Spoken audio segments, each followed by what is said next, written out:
रामायण की शुरुआत कैसे हुई? एक अद्भुत कथा। बहुत समय पहले, जब धरती पर अधर्म बढ़ने लगा था, राक्षसों का आतंक हर ओर फैल गया था।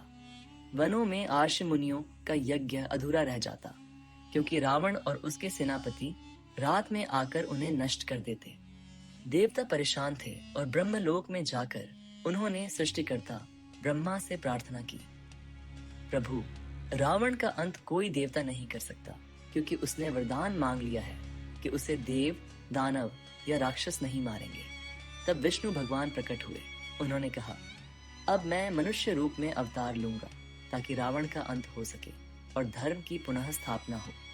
इसी संकल्प से रामावतार की शुरुआत हुई। अयोध्या नगरी, जहाँ राजा दशरथ का राज्य था, उनके 3 रानियां सौ थीं, कौशल्या, सुमित्रा और कैकेयी। परंतु दशरथ की एक ही चिंता थी, उनकी कोई संतान नहीं थी। उन्होंने अर्ष श्रृंगी के मार्गदर्शन में पुत्र का मेष्ट यज्ञ कराया।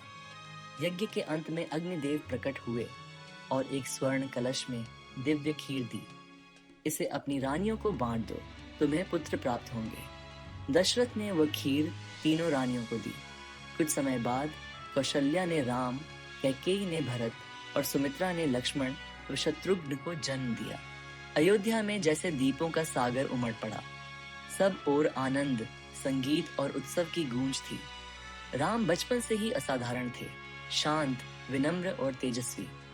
गुरु वशिष्ठ के आश्रम में उन्होंने विद्या प्राप्त की और वहीं से उनके जीवन का अगला अध्याय शुरू हुआ। एक दिन आर्ष विश्वामित्र अयोध्या पहुंचे। उन्होंने राजा दशरथ से कहा, मुझे अपने यज्ञ की रक्षा के लिए राम और लक्ष्मण की आवश्यकता है। राक्षस मेरी तपस्या नष्ट कर देते हैं और केवल ये दोनों ही मुझे सुरक्षा दे सकते हैं।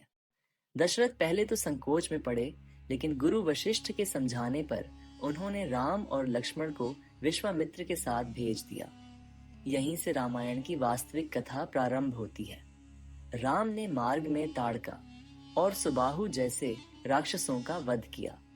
अर्षि विश्वामित्र अत्यंत प्रसन्न हुए और उन्हें दिव्य अस्त्र शस्त्रों का ज्ञान दिया। फिर वे उन्हें मिथिला नगरी ले गए, जहां राजा जनक की कन्या सीता का स्वयंवर होने वाला था। राजा जनक ने प्रतिज्ञा ली थी, जो इस शिव धनुष को उठाकर प्रत्यंचा चढ़ा देगा, वही मेरी पुत्री सीता का वर बनेगा। राजाओं का जमावड़ा लगा, पर कोई धनुष हिला तक न सका।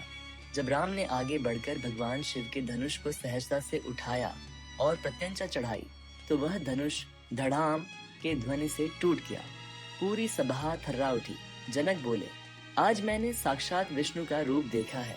सीता ने राम के गले में जयमाला डाल दी और तभी आसमान से पुष्प वर्षा होने लगी। यही वह क्षण था जब रामायण का केंद्र राम और सीता का मिलन घटित हुआ। परंतु यही शुरुआत थी उस मार्ग की, जहां आगे वनवास, युद्ध और धर्म की परीक्षा आने वाली थी। क्योंकि राम केवल राजा नहीं, मर्यादा पुरुषोत्तम बनकर धरती पर उतरे थे। अंत संदेश।